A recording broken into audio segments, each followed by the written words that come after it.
बढ़ते हैं आगे मांगा के नेक्स्ट पार्ट में। उम्मीद है आपने इसका पहले का पार्ट देख लिया होगा। तो स्टोरी की स्टार्टिंग में हम देखते हैं यहाँ पर हमें एक प्रिंसेस दिखाई जाती है जिसके रेड हेयर होते हैं, जो कि बोल रही होती है कि क्या लेडी पार्वस मेरे सैलून में आने वाली हैं। हम देखते हैं यहाँ पर वो उसे पढ़ रही होती है, जो भी वो एक चिट वगैरह होती है उसमें लिखा होता है कि कौन कौन आ रहा है पार्टी में। यहाँ पर वो सोचती है कि वैसे मैंने उन्हें इनविटेशन भेजा था, लेकिन वो हमेशा तो इग्नोर कर देती हैं। लेकिन अभी वो सडनली ऐसे क्यों कर रही हैं। हम देखते हैं सामने प्रिंस बैठा होता है, माइकल उसका नाम होता है। ये दोनों ही होते हैं, मतलब ये जो प्रिंस है वो इकलौता वारिस है थ्रोन के लिए, तो इसी वजह से इसका कोई कॉम्पिटिटर वगैरह नहीं है। यहाँ पर वो बोलता है लेडी बहुत ही ज़्यादा रेयरली शो होती है पब्लिक में और पब्लिक इवेंट्स में, और वो अभी सोशल एक्टिविटीज़ तरह की अटेंड कर रही हैं। तो बेला, तो हमें फिगर आउट करना होगा कि हाउस होल्ड के साथ उसके साथ क्या चल रहा है। तो बेला उससे बोलती है मुझे नहीं पता, मैं नहीं चाहती हूँ, इससे तो अच्छा मैं अपने सैलून को कैंसिल ही कर दूँ। तो यहाँ पर हमें उसका नाम पता चल जाता है, उस लड़की का नाम बेला होता है।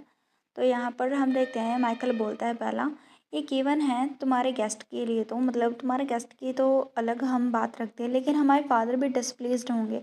तुम्हें पता है ना वो कितने ज़्यादा मतलब ट्रबलसम रहते हैं। ड्यूक पैरवस हमारी इम्पीरियल फैमिली के लिए, ऑल्थो इम्पीरियल फैमिली बिलीव करते हैं जो पारवेस हाउस है वो फर्मली न्यूट्रल है, मतलब वो किसी की साइड नहीं लेता। लेकिन उन्होंने हमें हमेशा कहा है कि हम उस हाउस पर नज़र रखें, क्योंकि उस हाउस में बहुत ही ज़्यादा पर्सनल मिलिट्री स्ट्रेंथ है।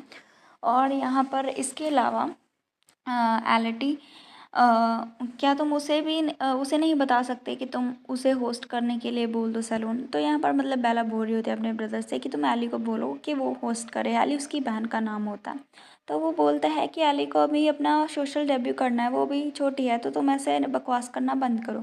तो वो चिल्ला के बोलती है तुम ऐसा इसीलिए बोल रहे हो क्योंकि तुम्हें नहीं पता कि किस तरह की पर्सन है लेडी पैरवेस ब्रदर। तुम्हें पता है कि वो किस तरह थी जब मैं लास्ट ईयर मतलब न्यू ईयर के बैंक्वेट पे उसके साथ मिल रही थी। तो हमें यहाँ पर दिखाया जाता है कि वो इतना ज़्यादा मतलब जो बेला है वो क्यों नहीं मिलना चाहती। तो असली में कुछ ऐसा हुआ था, बैंक्वेट के दौरान वो उसके साथ आई थी, मतलब उसके सामने से जब गुजर रही थी तो उसने उसे ग्रीट किया था यहाँ पर लेडी पैरवस को। तो यहाँ पर वो बोलती है कि मैंने सिर्फ उसे ग्रीट ही किया था, लेकिन वो तो मुझे ऐसे ही घूर रही थी जैसे वो मुझे मारना चाहती है। और तुम्हें क्या लगता है बस यही था। मैंने उससे बहुत ज़्यादा काइंडली बात बात की थी। तो यहाँ पर ना वो थोड़ी बहुत बात शुरू करते हैं कि क्या तुमने सुना था एक बुटीक में एक बहुत ही बड़ा सीन हो गया था और वे इस काउंटेस को बाहर निकाल दिया था।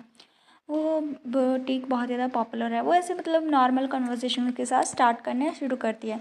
तो यहाँ पर वो सिर्फ यस में आंसर देती है, क्योंकि यहाँ पर सच में उसे नहीं पता था कि वो क्या बात कर रही है, क्योंकि आपको पता होगा वो हमेशा ही अपने काम में होती है।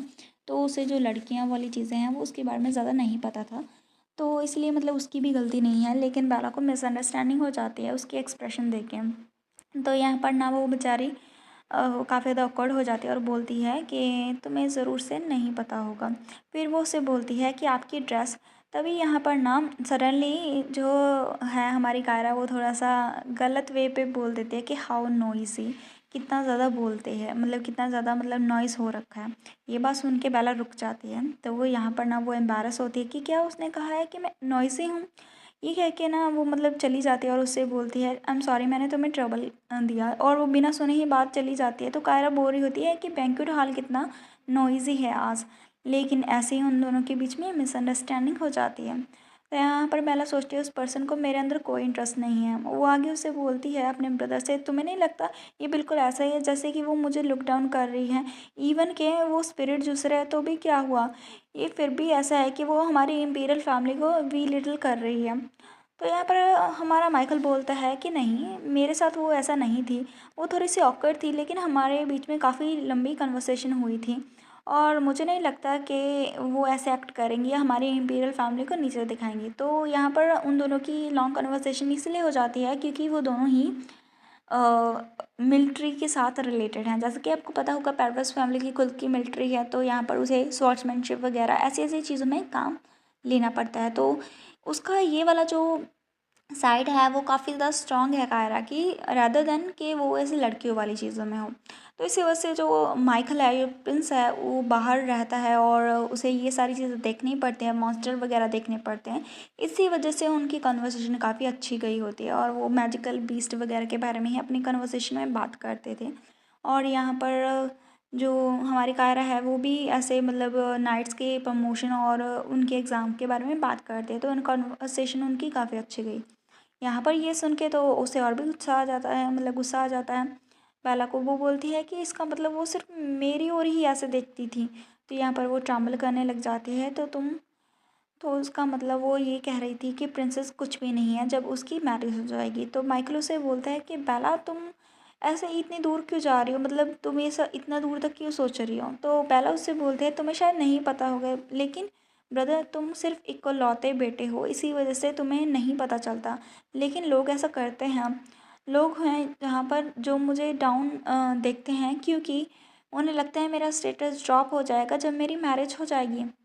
मैकल उससे बोलता है अगर लेडी सच में ऐसा सोचती है, ऐसे मतलब इम्पीरियल फैमिली के बारे में, तब तो हमें और भी ज़्यादा उसके इंटेंशन के बारे में जानना पड़ेगा। बेला तुम पॉलिटिक्स के बारे में सोचो, मतलब यहाँ पर वो बोलता है कि तुम्हें ऐसा सोचना चाहिए और उसके इंटेंशन के बारे में पता करना चाहिए। बेचारी बेला काफ़ी ज़्यादा अभी सैड होती है। वो सोचती है कि जैसे कि मैंने सोचा था सिर्फ मुझे इग्नोर करना ही काफ़ी नहीं होगा। जब मैंने उसके साथ फ्रेंडली बिहेव किया उसने मुझे इग्नोर किया, और अभी मुझे उसे अप्रोच करना होगा ये जानने के लिए कि उसका इंटेंट क्या है, ये कितना ज़्यादा पैथेटिक है। तो वो उससे बोलती ठीक है मैं ट्राई करूँगी, लेकिन रिज़ल्ट शायद अनफेवरेबल हो। आई मीन वो हमेशा ही मुझे इग्नोर करती है। तो यहाँ पर हम देखते हैं हमारा सीन कट होता है, हमारा ड्यूक पे सीन शिफ्ट होता है। ड्यूक के पास एक रिपोर्ट लेकर आता है उनका बटलर। तो ड्यूक पूछता है ये क्या है, तो वो बोलता है आप ही ने तो मुझे ऑर्डर दिया था कि मैं ये देखूं कि लेडी कहाँ पर जाती है लास्ट टाइम पे और क्या कर रही है। तो वो ड्यूक उसे पढ़ता है। यहाँ पर उसे पता चलता है कि एक बार उसकी ईडन के साथ मीटिंग हुई थी। उसके बाद विस्काउंट कैस्ट्रो के जो थर्ड सन मतलब एडन को उसे मारा भी गया था, मतलब उसके साथ ब्रोकअप भी किया था उसने। तो यहाँ पर ना ये देख के ड्यूक को हंसी आ जाती है। वो उससे बोलता है कि नहीं यहाँ पर कुछ भी स्पेशल नहीं है। तो बटलर उससे बोलता है उन्होंने ये भी कहा था जिन बंदों को मैंने भेजा था कि उसकी ना प्राइवेट मीटिंग हुई थी मार्कस ईडनबर्ग के साथ टेरेस के ऊपर। तो यहाँ पर वो उसके ग्रैंडफादर की बात कर रहा होता है कि क्या ये ऑलराइट है क्या, फिर मैं उसे और ज़्यादा मतलब ढूंढूं कि उनकी बीच में कन्वर्सेशन क्या हुई थी। तो उसका फादर बोलता है कि वो ग्रैंडफादर और ग्रैंड डॉटर हैं। रादर देन ये ज़्यादा स्ट्रेंज होगा अगर वो प्रिटेंड करेंगे कि वो एक दूसरे को नहीं जानते हैं जिस पार्टी में वो अटेंड कर रहे हैं।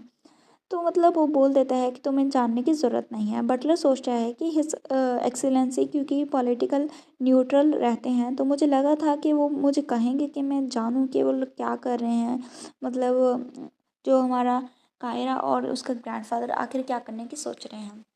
यहाँ पर ड्यूक बोलता है कि क्या कुछ और भी है। तो वो बोलता है इम्पीरियल जो प्रिंसेस का सैलून है वो भी बहुत ही कंस्ट्रक्शन के अंडर जा रहा है, लेकिन जो कायरा है उन्होंने भी कहा है कि वो उसे अटेंड करने वाले हैं। तो ड्यूक उससे की बात सुन के बोलता है क्या, क्योंकि उसने एक्सपेक्ट नहीं किया था। तभी वो रिपोर्ट को फिर से देखने लगता है और यहाँ पर वो सोचता है कि मुझे लगा था कि वो सिर्फ सोशल गैदरिंग सोशल इवेंट को सिर्फ उस लड़के एडन की वजह से ही मतलब अटेंड करना शुरू की थी, लेकिन ऐसा लगता है कि कुछ अलग है।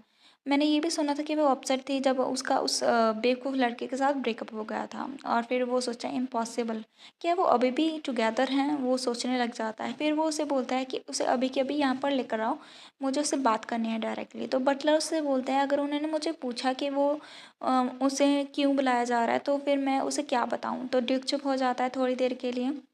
वो सोचता है कि वैसे उसने कहा था कि वो इसे एक्सक्यूज़ की तरह यूज़ करेगी, मतलब कि अपनी शादी के लिए, लेकिन फिर भी मुझे जानने की ज़रूरत है। फिर वो उससे बोलता है कि लोग इस एक्सक्यूज़ में बिलीव करेंगे या फिर नहीं कि वो अपने हस्बैंड को ढूंढने के लिए सोशल गैदरिंग में जा रही है। उसके बारे में वो मैं जो रिज़ल्ट है वो उसके मुंह से ही सुनना चाहता हूँ, तो इसीलिए उसे बोलो कि पर्सनली मुझसे आके मिले। तो वो ओके बोलता है और वो वहाँ से चला जाता है। तो पीछे से जो बटलर है ना वो सोचता है कि वो ऑलवेज ऐसा ही रहता है, क्या इसे थोड़ी बहुत मतलब कि क्या हो जाएगा कि उसे किसी चीज़ की कमी पड़ जाएगी अगर वो थोड़ा सा खुद के साथ ऑनेस्ट रहे और खुद की जो ऑनेस्ट फीलिंग्स है वो जाहिर करे। तो यहाँ पर इसके साथ हमारा जो ये वाला चैप्टर है वो फिनिश होता है। उम्मीद है आपको चैप्टर अच्छा लगा होगा। नेक्स्ट चैप्टर जल्दी आएगा एंड दैट्स इट, बाय।